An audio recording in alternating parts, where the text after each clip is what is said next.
Bueno, y ahora yendo puntualmente a las lesiones celares, paracelares y supracelares, tienen todas este nombre porque todas lo que tienen de importante es que de alguna manera o se originan en o tienen relación con la silla turca, por eso es que se llaman celares.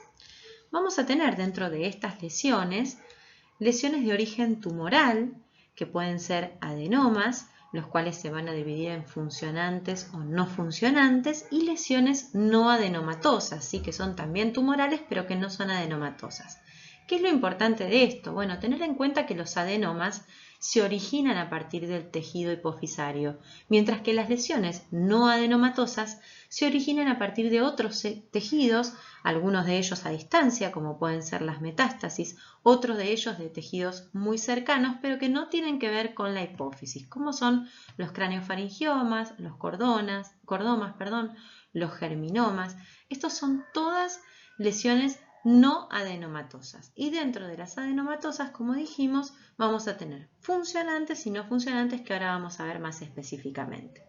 Dentro de las lesiones celares, paracelares y supracelares, también vamos a tener otro tipo de lesiones que son los quistes, como el quiste de la bolsa de Rathke y el quiste aracnoide, las lesiones inflamatorias, granulomatosas o infecciosas, lesiones vasculares y también podemos tener lipomas y aracnoidocele celar, ¿sí? Bueno, con respecto al cuadro clínico que van a dar cualquiera de estas lesiones celares, nosotros sabemos que este cuadro clínico va a estar constituido por una parte por el efecto de masa que genere la lesión a nivel de su ubicación. Este efecto de masa, por supuesto, va a estar relacionado con el tamaño de la lesión, es decir, cuanto más grande sea la lesión, probablemente más estructuras perjudique y más síntomas tenga. Los síntomas, digamos, por efecto de masa van a ser cefalea, alteraciones en el campo visual, tosis palpebral, diplopía y dolor trigeminal o parestesias faciales por afección del trigémino.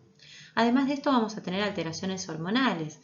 En algunos casos estos tumores van a ser por sí mismos productores de hormonas y en otros casos por el hecho de ocupar un espacio y de presionar, afectar y molestar de alguna manera a las células hipofisarias que normalmente producen hormonas, pueden terminar generando que produzcan y liberen una menor cantidad de hormonas, lo cual también va a tener un impacto a nivel clínico. Estos síntomas van a estar dados como astenia, adinamia, pérdida de peso y somnolencia cuando la producción hormonal de la hipófisis se vea disminuida, como ocurre en el hipopituitarismo. Puede ocurrir también amenorrea, galactorrea y disminución de la libido cuando estos tumores cursen con hiperprolactinemia. Enfermedad de Cushing cuando sean tumores productores de ACTH que impacten sobre las suprarrenales y produzcan aumento en los niveles del cortisol. Y acromegalia cuando sean tumores productores de GH. Y alteraciones hipotalámicas cuando son tumores que crecen hacia arriba, ¿sí? Crecen con una dirección cefálica o son tumores que se originan a nivel más cefálico, en donde estas alteraciones hipotalámicas pueden generar diabetes insípida, síndrome cerebeloso, vómitos, pubertad precoz, hiperfagia, desregulación de la temperatura, somnolencia e hipogonadismo. Todo esto, todos estos síntomas son síntomas generados por cualquier tipo de tumor hipofisario. Ahora vamos a ir más en detalle, ir abordando de a poquitito, más en detalle los que nos llaman en el día de hoy, que son los tumores hipofisarios no funcionantes, ¿sí? Pero yo para que tengan una idea de que cualquier tumor hipofisario va a generar esto y después vamos a ir desglosando de a poquitito el tumor hipofisario que a nosotros nos compete esta vez, que es el no funcionante. Bueno, con respecto entonces a los adenomas no funcionantes, sabemos que pertenecen a una familia de tumores que son los adenomas pituitarios. Los adenomas pituitarios son tumores epiteliales benignos que están originados en las células de la adenohipófisis, ¿sí? Esas células de la adenohipófisis tienen distintos tipos de mutaciones que dan origen a este tipo de tumores. Recordemos que el hecho de que digamos que un tumor es benigno, de lo único que está hablando es que tiene escasa capacidad de producir metástasis a distancia y lesiones altamente vascularizadas. Solamente de lo que estamos hablando es de eso, ¿sí? Pero no quiere decir que sean tumores sencillos de tratar, de abordar y de que no tengan que, o sea, muchos de ellos tienen un tratamiento quirúrgico porque están ubicados en una zona muy sensible, ¿sí? En una zona con estructuras vecinas muy importantes para la vida. Por lo tanto, muchos de ellos requieren un tratamiento quirúrgico, pero hablamos de que son benignos específicamente con respecto al tema de no dar metástasis a distancia. Bueno, además de esto, vamos a decir que los adenomas pituitarios conforman entre al 10 al 25% de los tumores intracraneanos y que van a ir en un amplio rango de actividad hormonal y de capacidad proliferativa. Esto de lo que está hablando es que va a haber tumores o adenomas hipofisarios que van a producir hormonas hipofisarias, otros que no van a producir hormonas hipofisarias y los que produzcan van a producir algunos en muy gran medida las hormonas hipofisarias y otros van a tener menor producción, incluso dando enfermedades subclínicas. Y con respecto a la capacidad proliferativa, lo que va a generar es que haya tumores mucho más grandes, con mucho mayor impacto, y otros que tengan un crecimiento más lento, una capacidad proliferativa menor y que den tumores más pequeños, ¿sí? Vamos a ir a los adenomas no funcionantes, dijimos. Los adenomas son los tumores, los adenomas hipofisarios son los tumores hipofisarios producidos a partir de las células de la adenohipófisis, ¿sí? Y dentro de ellos tenemos funcionantes y no funcionantes. Y ahora sí vamos a ir al tema del día de hoy, que son los adenomas no funcionantes. Estos van a ser del 14 al 28% de los adenomas hipofisarios. Van a ser el 50% de los macroadenomas, es decir, que de los que son adenomas grandes, que son mayores a 10 milímetros, perdón, a 1 centímetro, esos adenomas, el 50 son no funcionantes, es decir, que tienen una gran cantidad de macroadenomas. No secretan hormonas. De acuerdo a la producción hormonal, pero no a la secreción de hormonas, se van a clasificar en null cells, que son aquellos que no producen ni secretan ninguna hormona, o sea, ninguno secreta ninguna.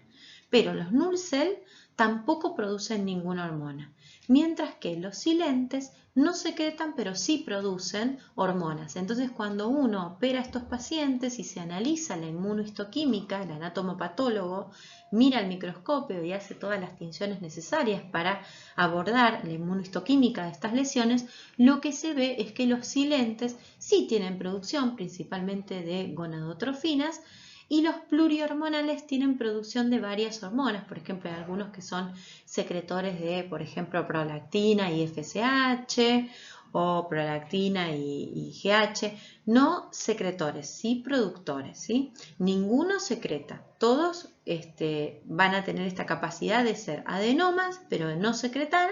Algunos son realmente que ni secretan ni producen, que son los null cell, y otros producen pero no secretan, como son los silentes y los plurihormonales.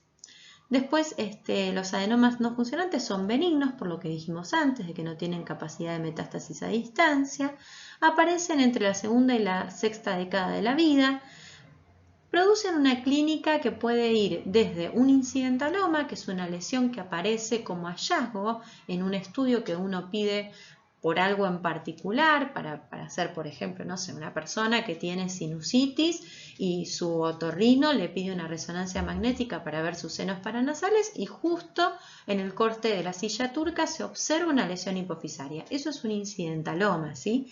Que aparece en forma incidental en un estudio que se pidió para un estudio con sospecha de otra patología y aparece incidentalmente sin síntomas, por supuesto. Como síntomas pueden tener cefalea, como dijimos antes, por efecto de masa, alteraciones en el campo visual, déficit de las gonadotrofinas, déficit de GH, cambios en la personalidad. Recordar que también tenemos muy cerca lo que es el lóbulo frontal y muchos tienen un crecimiento cefálico. Y también pueden generar anosmia, ¿sí? Que es la incapacidad para sentir olores. Como diagnósticos diferenciales, lo que uno se va a plantear en este tipo de lesiones es con las lesiones no adenomatosas, ¿sí? Que las lesiones no adenomatosas, ¿por qué? A ver, ¿por qué vamos a esto? Porque cuando nosotros tenemos estos adenomas, nosotros tenemos una lesión en la hipófisis, lo primero que hacemos es decir, bueno, a ver, ¿funciona o no funciona? Entonces, si vemos que no tiene un aumento en la secreción de las distintas hormonas hipofisarias, uno iría a creer que no funciona, ¿sí? Bueno, ahora, dentro de los que no funcionan, vamos a tener los adenomas no funcionantes, pero también tenemos, como dijimos antes, dentro de todos los tumores celares, otros tipos de tumores que son lesiones no adenomatosas, ¿sí? Como habíamos dicho, el craneofaringioma, el quiste de la bolsa de Rathke, todos estos son lesiones de tipo no adenomatosas y que tampoco tienen funcionalidad. Entonces uno para distinguirlo es bastante difícil antes de una cirugía sin ver la histología, pero uno lo que lo va a orientar a que sea una lesión no adenomatosa es que las lesiones no adenomatosas suelen tener dentro de la clínica de presentación diabetes insípida y compromiso de los pares craneales, ¿sí? Esto puede orientar más hacia una lesión no adenomatosa. Y cuando uno piensa en una lesión, en un adenoma no funcionante, uno iría a creer que la prolactina no debería estar alta. ¿Por qué? Porque no es funcionante. Pero si recordamos lo que habíamos dicho en un principio de que el eje lactotropo, el eje productor de la prolactina, se encuentra tónicamente inhibido por el hipotálamo, cuando se da un crecimiento a nivel de la hipófisis celar, paracelar, supracelar de algún tumor, estos tumores pueden impactar a nivel del tallo hipofisario, produciendo lo que se llama efecto tallo, ¿sí? Que este apretar el tallo por parte del tumor lo que genera es que disminuya la secreción de dopamina a nivel central. Como la dopamina está todo el tiempo inhibiendo al eje lactotropo, lo que va a ocurrir es un aumento en la secreción de prolactina, pero no porque el tumor per se sea un tumor, un prolactinoma, un tumor productor de prolactina, sino porque este freno que está dado por el hipotálamo sobre la hipófisis se va a ver alterado por la presión que pueda producir el tumor y esto va a terminar generando que se libere lo que es el eje lactotropo, produciéndose un aumento en la prolactina. Entonces, ojo a tener en cuenta que a veces el aumento de la prolactina no siempre está relacionado con un prolactinoma, ¿sí? Entonces, muchas veces nosotros nos vemos en esa disyuntiva y en ese decir también, bueno, ver si el tumor, el tamaño tumoral, va de acuerdo con la cantidad de prolactina que uno encuentra en sangre, ¿sí? Un tumor, por ejemplo, de 5 centímetros, hipofisario, muy grande, muy voluminoso, como es un tumor de 5 centímetros, con una prolactina de 80, que es una prolactina elevada, pero que no es lo que uno esperaría en un tumor de 5 centímetros, ¿sí? Donde uno esperaría niveles de prolactina de por arriba de, no sé, 700, 800. Entonces esto a uno lo harían pensar en, bueno, este tumor puede ser un tumor no funcionante, no productor de prolactina, y esta elevación que tengo yo de la prolactina en realidad no está dada porque el tumor produce prolactina, sino porque el tumor impacta sobre el tallo hipofisario, reduce la secreción de dopamina y esto termina aumentando lo que es la secreción de prolactina. ¿Me explico? Así que bueno, tener en cuenta que los prolactinomas suelen tener niveles de prolactina mayores de 300, ¿sí? Cuando es menor de 300 uno tiene que sospechar que no sea un adenoma no funcionante que está generando un efecto tallo. Bueno, dentro de los estudios complementarios que vamos a utilizar para estudiar una lesión celar, supracelular o paracelar, van a ser imágenes, que lo que vamos a pedir es una resonancia magnética con contraste endovenoso. El contraste endovenoso es gadolinio. La evaluación hormonal, que va a depender de la edad del paciente, de la sospecha clínica, que va a tener con una exhaustiva anamnesis y un correcto examen físico, del tamaño que tenga la lesión y además una evaluación del campo visual, ¿sí? Que esto se solicita mediante una evaluación oftalmológica con un campo visual computarizado. Bueno, dentro de las imágenes, la resonancia magnética celar con gadolinio lo que hacen es una resonancia encefálica, pero que hacen foco en la región celar, entonces nos mandan fotitos de la resonancia más grandes y más amplificadas de la región de la hipófisis, ¿sí? Esto es una resonancia normal para que ustedes puedan ver en comparación con una resonancia patológica. Fíjense por entre medio de las dos carótidas, en medio de las dos carótidas, que se observa en la ubicación normal de la hipófisis, por encima de ella el quiasma óptico, y fíjense cómo en la imagen de la derecha tenemos una lesión celar que crece en forma cefálica, que está directamente presionando el quiasma óptico, directamente no se puede casi ver el quiasma óptico, ¿sí? Y esta lesión no parece estar creciendo hacia la parte del seno cavernoso y la región carotídea. Fíjense que tiene un crecimiento más hacia arriba. Y tengan en cuenta también, miren la formita que adopta la lesión, que uno lo hace pensar que está creciendo hacia arriba, esta formita como de muñequito de nieve, ¿sí? Como de una pelotita abajo y otra pelotita más chiquita arriba. Que esto se da porque cuando una lesión crece hacia arriba, el diafragma celar aprieta a ese nivel y da esta imagen que pareciera ser como si fuera un muñequito de nieve, ¿sí? Esto es entonces lo que uno ve en una lesión celar. Por supuesto va a haber otros tipos de lesiones celares que tienen un crecimiento más grande o más chico, que pueden tener partes quísticas, partes heterogéneas, que van a crecer más hacia lo que son los senos cavernosos, pero que para que más o menos ustedes se ubiquen cómo se ve en una resonancia una lesión celar.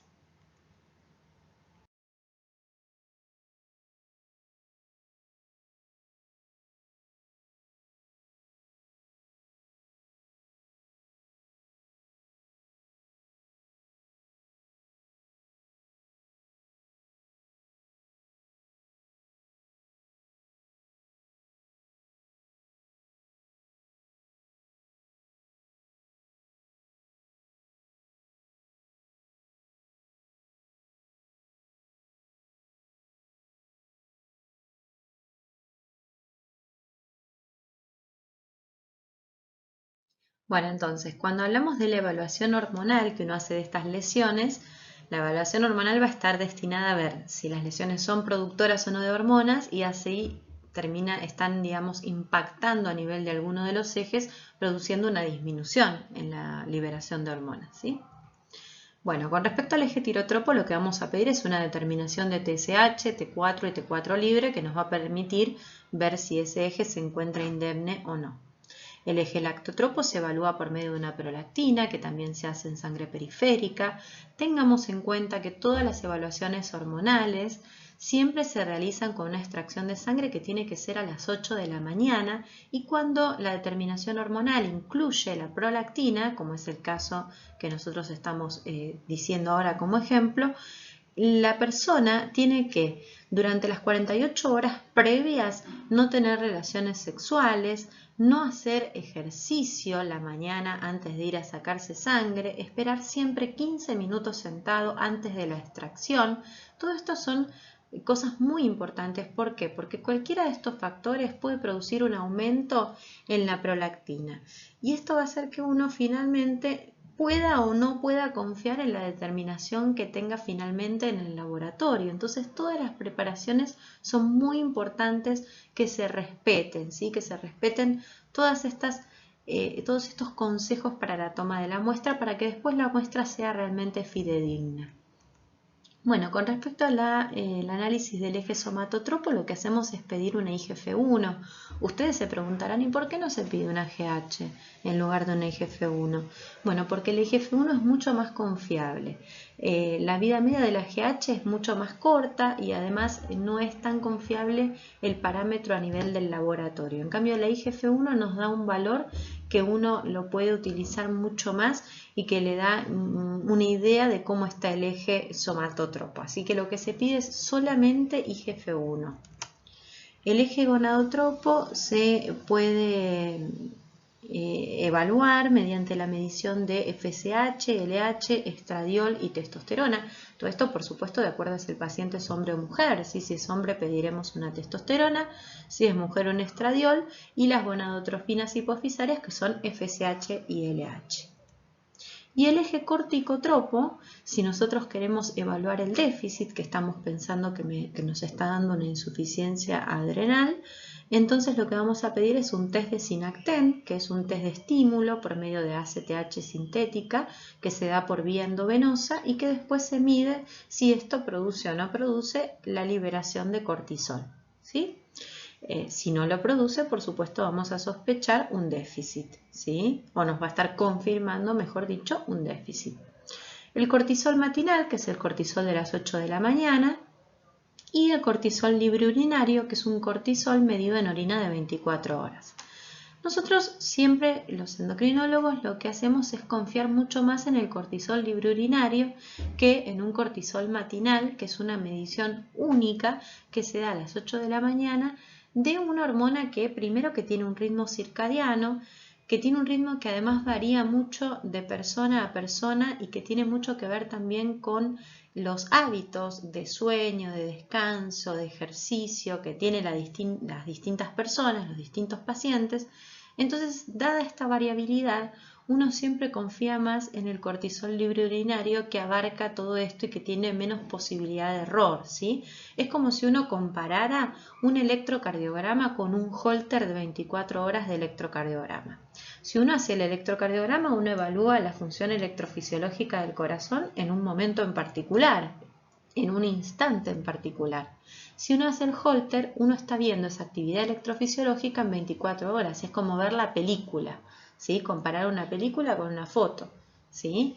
Acá es lo mismo. La foto sería, o el electrocardiograma sería el cortisol a las 8 de la mañana, que es una única determinación, que además también puede ser, si la sangre está mucho tiempo depositada y se analiza en forma tardía, puede verse afectado, puede verse disminuido.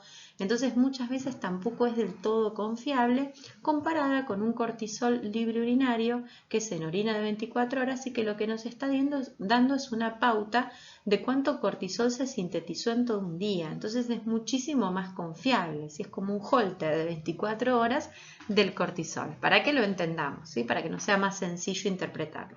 Y para que también entiendan por qué los endocrinólogos no nos guiamos solo por la determinación del cortisol y a veces no tiene valor en sí misma una medición solita, ¿sí? Si bien uno, por supuesto, lo interpreta junto con la clínica del paciente y la signo-sintomatología, a veces hay que pedir algunos estudios un poquito más detallados.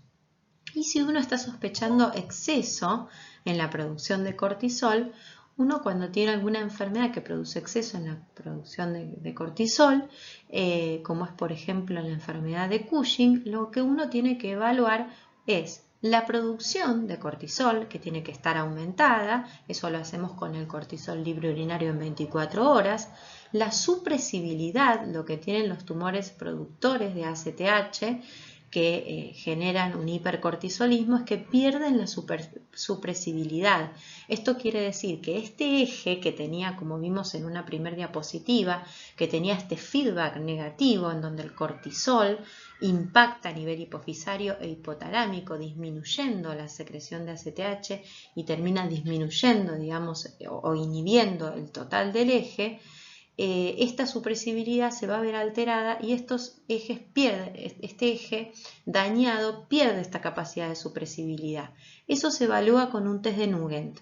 El test de Nugent consiste en hacer una extracción de sangre a las 8 de la mañana con una determinación de cortisol en sangre, habiéndole dado al paciente la noche anterior, a las 23 horas, 1 miligramo de dexametasona. Este miligramo de dexametasona es como si uno le diera el cortisol, ¿sí? Ustedes ubíquense dentro del eje y piensen que uno le aumentó el cortisol. Ese cortisol aumentado impacta a nivel de la hipófisis y a nivel del hipotálamo y lo que hace es inhibir el eje. Entonces, de esta manera, el cortisol al otro día, ¿cómo tendríamos que encontrarlo si se inhibe el eje? Bueno, el cortisol tendría que estar bajo o, como nosotros le decimos, suprimido. Cuando se pierde esta capacidad de supresibilidad y uno hace el test de Nugent y al otro día encuentra cortisoles altos, entonces es muy probable que se haya perdido esta supresibilidad y que el paciente tenga alguna patología como síndrome de Cushing o alguna patología secretora de ACTH, ¿sí? O sea que se encuentre alterado este eje pero en exceso. Y también lo que uno hace es evaluar el ritmo. El ritmo también puede verse alterado en este tipo de patologías. En los adenomas, o sea, recordemos que yo estoy dando un pantallazo de la evaluación de un tumor hipofisario. El adenoma no funcionante es no funcionante, pero cuando uno lo estudia desde cero, tiene que descartar que no sea funcionante.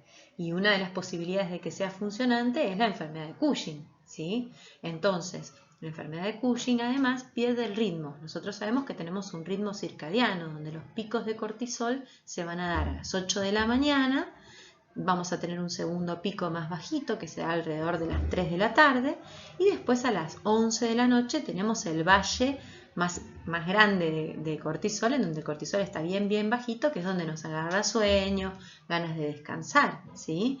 Entonces nosotros hacemos un cortisol salivar nocturno a las 23 horas y si este cortisol no está bajito a esa hora, también nos está indicando que se ha perdido el ritmo circadiano, ¿sí? Todo esto nos estaría hablando de una enfermedad productora, o sea, de un tumor hipofisario productor de ACTH, que nos daría el diagnóstico diferencial de una masa celular no funcionante. O sea, esto es para separar. Bueno, y el otro estudio que uno va a hacer es un campo visual computarizado, que lo que nos va a permitir es ver la indemnidad de todo lo que es la vía óptica, ¿sí?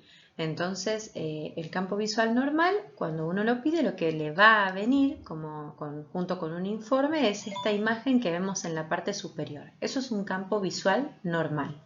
Y después en la parte inferior tenemos las distintas alteraciones del campo visual, donde ustedes ven manchadito en negro toda la parte que el paciente no está viendo, ¿sí? Entonces, a medida que se producen las distintas alteraciones de la vía óptica, nos va dando a distinto nivel un patrón característico en el campo visual, en la afección del campo visual, en donde la alteración a nivel del quiasma óptico, que es lo que nosotros vamos a ver en general cuando tenemos tumores hipofisarios, celares, paracelares, supracelares, es una afección a nivel del quiasma, lo cual va a dar característicamente una hemianopsia bilateral de tipo temporal, ¿sí? O sea, es hemianopsia porque se pierde la mitad del campo visual, es bilateral porque afecta a los dos ojos y es de tipo temporal, o sea, lo que se pierde es la visión de la parte externa, ¿sí? Y esto es por afección del quiasma óptico. O sea que esto es lo que uno esperaría ver en un campo visual, esperaría ver o temería ver en un campo visual si el campo visual está afectado por una lesión de tipo hipofisaria, ¿sí? Esto hay que tenerlo en cuenta porque hay pacientes que pueden tener lesiones celares que no perjudiquen o que no tengan contacto con el quiasma óptico y por lo tanto no tengan una repercusión a nivel del campo visual y que el campo visual por ahí esté afectado pero por otra causa, ¿sí? Entonces hay que tenerlo en cuenta, uno tiene que saber qué es lo que esperaría ver en una lesión hipofisaria para ver si esto coincide o no con lo que tiene el paciente. Bueno, como muchas de estas lesiones tienen una resolución quirúrgica, en esa cirugía se toma una muestra de la lesión y esto después es analizado por un anatomopatólogo con un microscopio óptico y con distintas tinciones. Y el anatomopatólogo después nos va a otorgar un informe de esto que vio en el microscopio óptico describiendo la pieza quirúrgica en forma macro y microscópica, ¿sí? En donde vamos a hablar de una inmunohistoquímica. La inmunohistoquímica consta de determinados tipos de tinciones que utilizan los anatomopatólogos y lo que nos van a describir es si esta lesión es productora o no es productora de hormonas hipofisarias, ¿sí? O sea, si es secretora o si no es secretora, nosotros ya lo analizamos en un paso previo haciéndole un análisis a la persona en sangre periférica. Eso nos habla de si la lesión secreta o no secreta, que nuestras lesiones que vemos en el día de hoy, que son las adenomatosas no funcionantes, son no secretoras, ¿sí?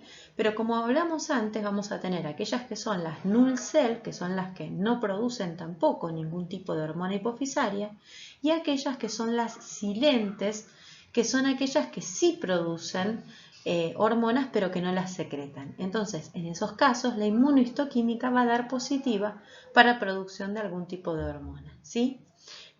Por lo general son hormonas gonadotropas, ¿sí? Que son la FSH y la NH. Bueno, entonces la inmunohistoquímica nos va a importar y además de esto nosotros vamos a querer saber cuán agresivo es ese tumor.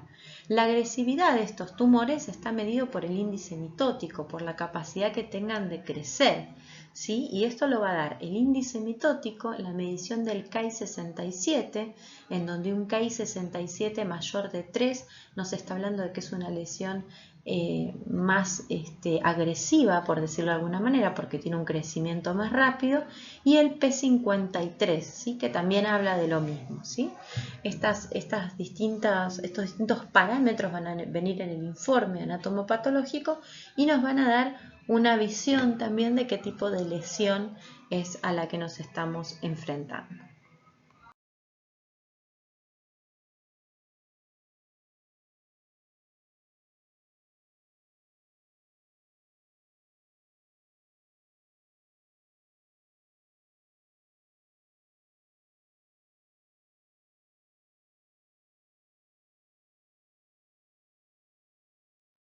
Bueno, con respecto al tratamiento hay que tener en cuenta que vamos a contar con varios tipos o líneas de tratamiento y que la decisión de cuál tratamiento le aplicamos a cada persona depende de ese paciente, de la edad del paciente, de si tiene o no tiene alteraciones visuales, del tamaño tumoral, del crecimiento de ese tumor a lo largo del tiempo. Todo esto hace que se vayan tomando decisiones terapéuticas distintas, ¿sí?